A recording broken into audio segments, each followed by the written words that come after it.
Hello दोस्तों, कैसे हैं आप लोग। आज मैं आपके लिए वो वाले ड्रामा का तीसरा पार्ट लेकर आया हूँ। उम्मीद करता हूँ आपको ये अच्छा लगेगा। अगर आपने पहले वाले 2 एपिसोड नहीं देखे तो प्लीज़ पहले वो वाले एपिसोड देखना, फिर यहाँ से शुरू करना, क्योंकि फिर आपको स्टोरी नहीं समझ आएगी। चलिए फिर ड्रामा शुरू करते हैं। ड्रामे की शुरुआत में हमें ली को दिखाया जाता है, जो कि कोरिया वापस आ गया है और वो के पास ही खड़ा होता है। पर आज भी वो बहुत ज़्यादा सैड होती है और उसने बहुत ज़्यादा ड्रिंक की होती है। फिर से वो ली को कॉल लगाती है और इस बार ली उसका फोन उठा लेता है और वो तो बहुत हैरान होती है। उसे तो ऐसे लगता है कि जैसे ऐसा हुआ ही नहीं। फिर ली हल्के हल्के कदमों से वू के पास जाता है और वू के सामने जाकर बैठ जाता है। वू को तो जैसे ऐसा लगता है कि ये सपना ही है। ली उसे उठने के लिए बोलता है पर वो नहीं उठती। वो बोलती है मुझे सपने में ही रहने दो, मुझे ये अच्छा लग रहा है। ली उसे बोलता है कि ये सपना नहीं है, चलो उठो, चलो मेरे साथ, पर वो नहीं उठती। फिर हमें एक दिन बाद का सीन दिखाया जाता है जब वो अपने ऑफिस में होती है। वो जब अपना वॉलेट चेक करती है तो उसे कोई भी कार्ड नहीं दिखते, जिसे देखकर वो बहुत हैरान होती है और सोचती है कि कार्ड किधर गई। फिर जब शाम को वो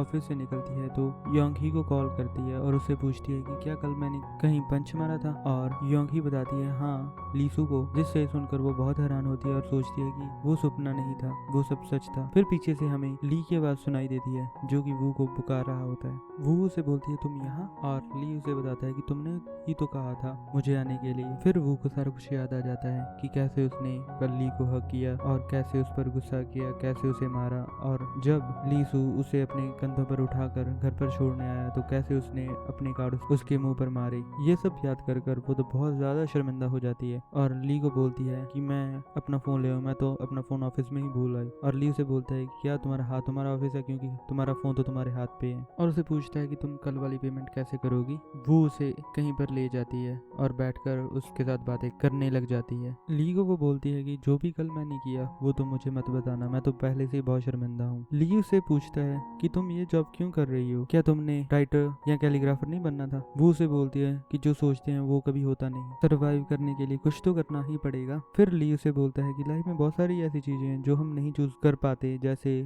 लाइफ पार्टनर सेक्स, पर हम अपना करियर तो चूज कर ही सकते हैं, उसे तो हम पूरा कर ही सकते हैं, क्योंकि वही एक हमारे हाथ में होता है। अगर तुमने इसे भी नहीं चूज किया तो ये तो बहुत ही गलत बात है। ये सब सुनकर वो सैड हो जाती है। फिर ली उसे उसके घर छोड़ने जाता है और उसे बोलता है कि मैं कोरिया में 1 हफ्ते के लिए हूँ और मैं तुम्हें रोज मिला करूंगा। फिर वो अपने फ्रेंड्स के पास जाती है और जिंजू से बोलती है कि वो सिर्फ तुम्हारे साथ सोना चाहता है, और यांग ही उसे बोलती है कि क्या हुआ, अगर तुम उसके साथ सोना चाहती हो तो कोई बात नहीं, तुम ऐसा कर सकती हो, तुम्हारी लाइफ तुम्हारी जिंदगी। वो तीनों इस बात से सहमत हो जाते हैं। फिर अगले दिन जब वो अपने ऑफिस जाती है तो वो बहुत सैड होती है, क्योंकि वो ये सब नहीं करना चाहती होती। वो अपनी कैलीग्राफी को आगे बढ़ाना चाहती होती है, पर उसे मजबूरी में ये जॉब करनी पड़ती है, इसलिए वो सैड होती है। फिर जब वो घर जा रही होती है तो उसे रास्ते में उसे ली मिल जाता है, जिसके साथ वो घूमने चली जाती है। फिर ली उसे बोलता है कि अच्छी बात है कि तुम खुश हो गई हो, और वो उसे बोलती है कि तुम क्यों खुश हुए अगर मैं खुश हूँ। वो बोलता है कि तुम मेरी दोस्त हो। वो उसे बोलती है कि मैं तुम्हारी दोस्त नहीं बन सकती, तुम्हें पहले से पता था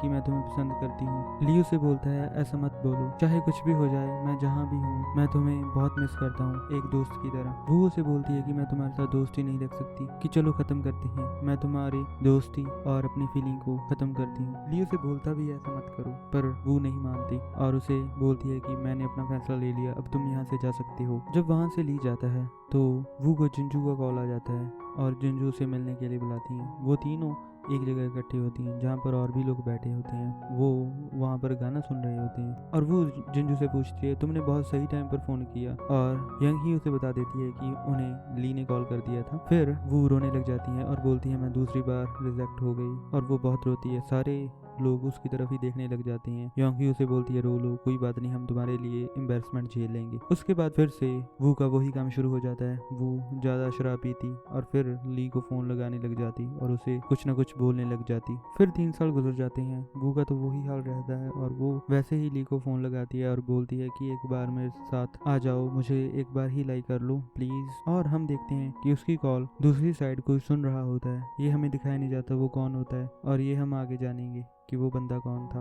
अगले दिन जब वो अपने काम पर जाती है तो उनकी मैनेजर उसके साथ बहुत लड़ती है और उसे बोलती है अगर तुम ऐसे ही शराब पीती रही तुम तो अपने माँ बाप का बहुत ही दिल दुखाओगी, और उसे बोलती है कि तुम्हारे पास तो कोई जॉब भी नहीं, ये तो तुम्हारी साइड जॉब है। वो उसे बोलती है मेरे पास जॉब है, मैं एक कैलीग्राफिस्ट हूँ और वो बोलती है कि तुम अगर उसमें इतना ही कमाती होती तुम यहाँ जॉब नहीं कर रही होती, और उसे बताती है कि हम 2 वीक्स के लिए अपनी शॉप क्लोज कर रही हैं। फिर वो नया काम ढूंढने लग जाती है और फिर वो अपने फ्रेंड सैंग को कॉल करती है और उससे पूछती है कि उस काम का क्या हुआ जो तुमने बोला था जिंजू आइलैंड पर। सैंग उसे एड्रेस भेज देता है और फिर वो जिंजू आइलैंड के लिए निकल जाती है। वो वहाँ पर जाकर बहुत खुश होती है। वो वहाँ पर एक होटल में काम कर रही होती है जहाँ पर वो वहाँ की साफ सफाई, खाना सब कुछ करती है। वहीं पर ही हम वू को भी आया हुआ देखते हैं, पर वो पहले दिन टकराते नहीं एक दूसरे के साथ। वो अब एक फेमस फोटोग्राफर बन गया है और यहाँ भी वो फोटोज ही खींचने आया हुआ होता है। फिर हमें वू और ली का सीन दिखाया जाता है जो इकट्ठे ही अपने अपने कमरे से निकलते हैं और वो चले ही जा रहे होते हैं, और एक टाइम पर तो हमें ऐसा लगता है कि उन दोनों ने एक दूसरे को देख लिया, पर ऐसा नहीं होता।